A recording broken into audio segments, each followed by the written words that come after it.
All right, so we're diving into this whole healthy weight thing, right? Yeah. And you've given me some really interesting stuff to look at. Yeah. It's not just the same old eat less, move more message. You found some sources that go way deeper than that.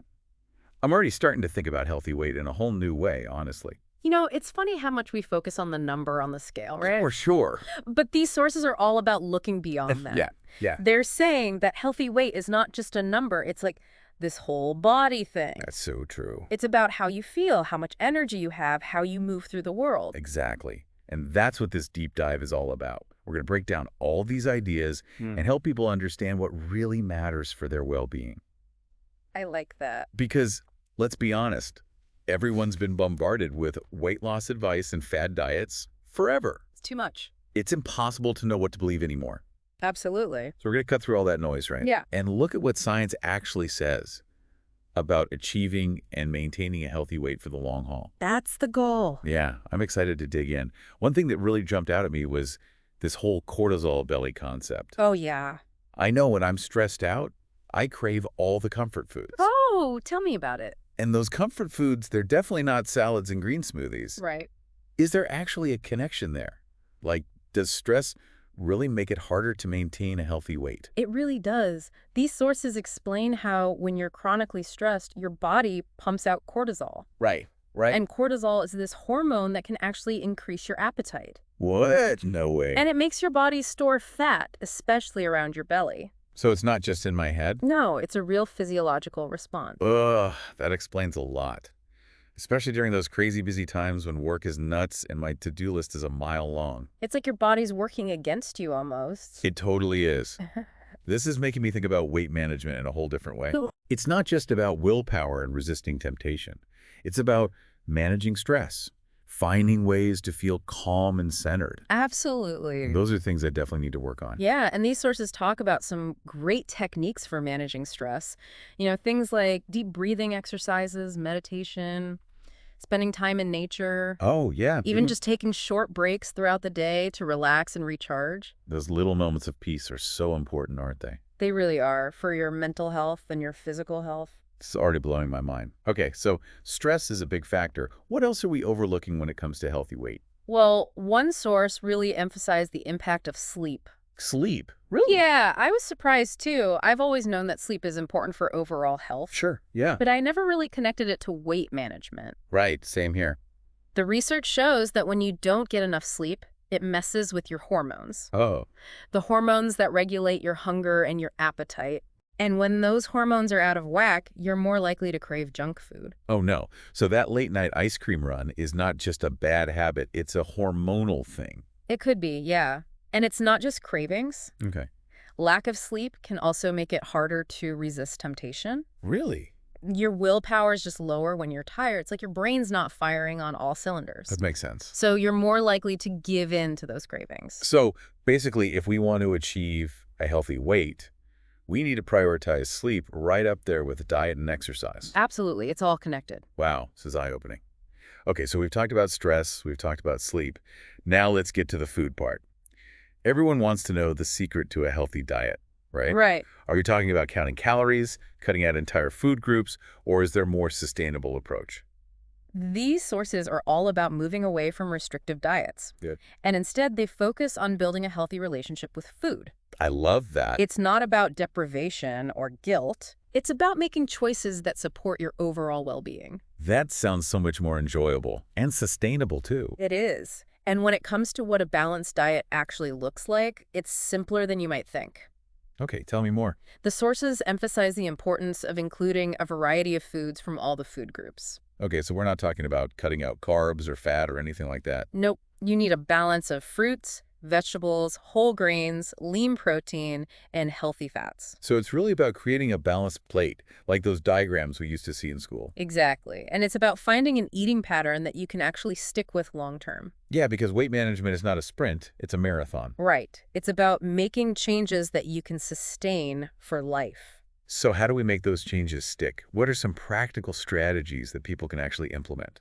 Well, one of the most effective strategies these sources mention is mindful eating. Mindful eating. I've heard that term, but I'm not sure I really get it. Yeah, it can sound kind of vague. But basically, mindful eating is all about paying attention to the experience of eating.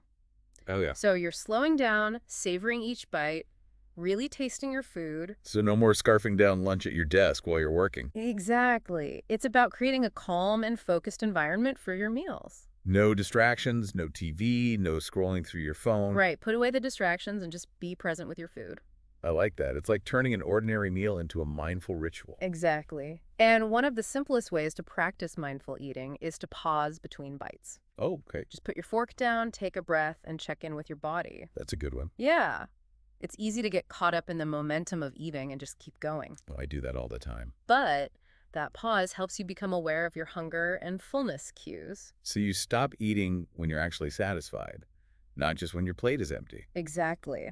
And over time, mindful eating can help you develop a deeper connection with your body and make more intuitive choices about what and how much to eat. So it's not about willpower or deprivation. It's about awareness and self-compassion. I like that. That's a game changer. Yeah. Okay, so we've got stress management, sleep, mindful eating. What about exercise? Any new insights there? Definitely. The sources emphasize the importance of finding activities that you genuinely enjoy. So it's not about forcing yourself to do something you hate. Not at all. If you hate running, don't run. Find something that brings you joy, whether it's dancing, swimming, hiking, whatever gets you moving and feeling good. So if I blast music in my living room and dance around like nobody's watching, that counts. Absolutely. Any movement that gets your heart rate up is a win. That's music to my ears. And one source mentioned this concept called NEAT. Neat. Like tidy? Well, sort of. It stands for non-exercise activity thermogenesis. Okay, that's a mouthful. What does that even mean? It's basically all the calories you burn throughout the day doing things that aren't formal exercise. So like walking to the bus stop, taking the stairs instead of the elevator. Exactly. And even things like fidgeting, doing chores around the house, playing with your kids. So I can actually burn calories while cleaning my apartment. You got it. It all adds up. This is a whole new way of looking at exercise. It's not about punishing yourself at the gym. It's about finding ways to move your body that feel good and fit into your life. Exactly.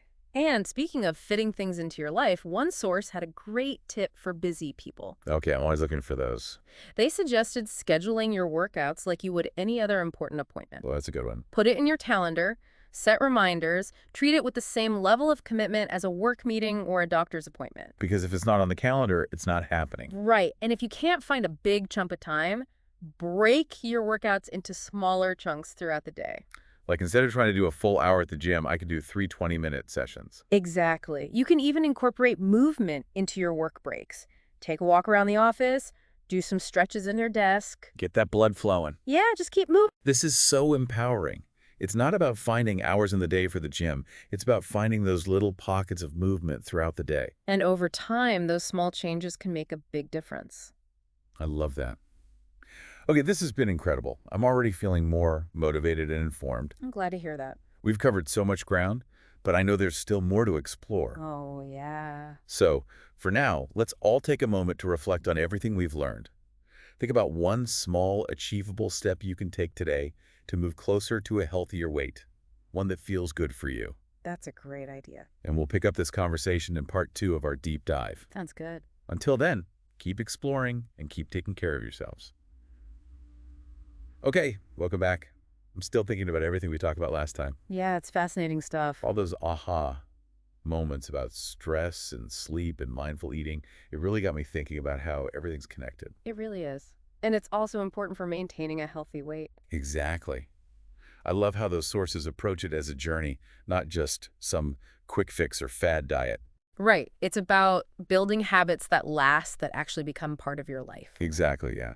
Okay, so last time we talked about finding movement you actually enjoy, not just forcing yourself to do workouts you hate, which I love that idea. Right. But, life gets busy and it can be hard to stay consistent.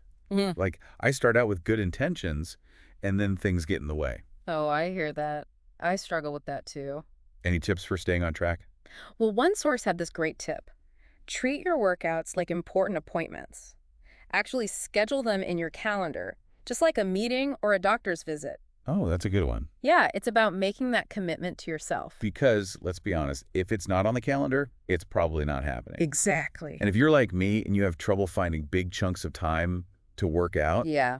Could you just break it up into smaller sessions? Absolutely. Even 10 or 15 minutes a few times a day can make a difference. That's way less intimidating than thinking you have to block out a whole hour. Right. It's about making it doable. It's like sneaking in those healthy habits. Exactly. And speaking of habits, one source talked about this idea of habit stacking. Habit stacking. What's that? So basically, you attach a new habit to one you already do consistently. Okay. I'm not sure I follow. Okay, so let's say you always have a cup of coffee in the morning, right? Every morning, yeah. So while you're waiting for your coffee to brew, you could do some stretches or a quick yoga flow. Oh, I see. So you're using an existing habit as like an anchor for a new habit. That's it.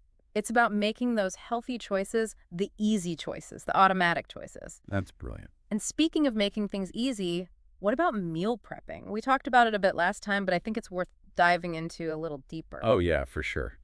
Meal prepping can seem like kind of overwhelming. Yeah. Like, do you need to be a chef to meal prep? Not at all. These sources actually offer a really approachable way to think about it. Okay. Huh. It doesn't have to be about spending hours in the kitchen on Sunday prepping a whole week's worth of meals. Okay. You can start small. Right. Maybe just prep a few lunches for the week or have some grab-and-go breakfast options ready. So it's more about being strategic and setting yourself up for success. Exactly. And you don't even have to prep full meals. Okay. One source suggested just prepping ingredients, like shop veggies, cook some grains ahead of time, have some hard-boiled eggs or cooked chicken ready to go. Okay, that sounds more manageable. And then you can just assemble different meals throughout the week. That takes the pressure off. It's like having building blocks for healthy meals, so you're not starting from scratch every time. Exactly. It's about removing those barriers and making healthy choices as effortless as possible. And that brings us to another important point, being mindful of your environment. Mindful environment, what does that mean? So one source talked about how our surroundings can really impact our eating habits. Interesting. Think about all those cues we encounter throughout the day. Like what? Tempting ads, strategically placed snacks at the checkout counter. Even the size of our plates can influence how much we eat. I've never thought about it that way, but it's true. Right. So creating a more mindful environment could mean things like turning off the TV during meals, not eating in front of the computer. Oh, okay. Maybe even just putting those tempting snacks out of sight. So you're not constantly being tempted. Exactly. It's about setting yourself up for success by making those healthy choices the most visible and accessible ones. I love that. Okay, so we're being mindful about our food, our environment. What about our support system? Oh, that's such a good point. The sources really emphasize the importance of surrounding yourself with people who support your healthy weight journey. Yeah, I think that's something a lot of people overlook, but it makes sense. It's about having those people who celebrate your wins, encourage you through the tough times. It's like having your own personal cheerleading squad, but for your well-being. Exactly. And it doesn't have to be a formal support group. Okay. It could be your family, your friends, your colleagues, even online communities. Right, just people who get it. Exactly, because sometimes just having someone to hold you accountable, to share those struggles and celebrate those victories. It make all the difference. Absolutely. And speaking of struggles, one source talked about managing emotional eating, which I think is something a lot of us can relate to. Oh, for sure. When I'm stressed or bored or just feeling down, I turn to food for comfort. Every time. It's so common. But these sources pointed out that emotional eating isn't about being weak or lacking willpower. Okay. It's often a symptom of deeper emotional needs that aren't being met. So it's not about just trying to suppress those cravings. It's about figuring out what's driving them in the first place. Exactly. And one source had this great tip. When you feel those cravings coming on, just pause and ask yourself, what am I really feeling right now? Oh, that's a good one. Are you stressed, lonely, tired? Once you identify the feeling, you can start to address it in a healthier way. Instead of turning to food as a quick fix. Right. It's about finding other ways to nourish your soul, not just your stomach. I love that. It's like shifting our focus from food as a Band-Aid to food as fuel and finding other ways to take care of our emotional well-being. Exactly. And sometimes that might involve seeking professional support from a therapist or counselor. Yeah, it's important to remember that mental health is part of the equation too. Absolutely. And speaking of mental health, one source also talked about cultivating a positive body image. Oh, that's so important. I think so many people struggle with body image issues, and it can really sabotage their efforts to be healthy. It's so true. These sources talked about shifting our focus from outward appearance to inward well-being. So appreciating our bodies for what they can do, not just how they look. Exactly. It's about celebrating our unique bodies and honoring them with nourishing choices. That's beautiful. Okay, this has been such an eye-opening conversation. I'm feeling so inspired to keep exploring these ideas and make some positive changes. I'm glad to hear that. And remember, it's not about perfection, it's about progress. Well said. We've covered so much ground in this deep dive, but I know there's still more to explore. Oh, yeah, we've got one more part to go. So until next time, keep experimenting, keep listening to your body, and keep celebrating those small victories along the way. We'll pick up right where we left off in the final part of our deep dive.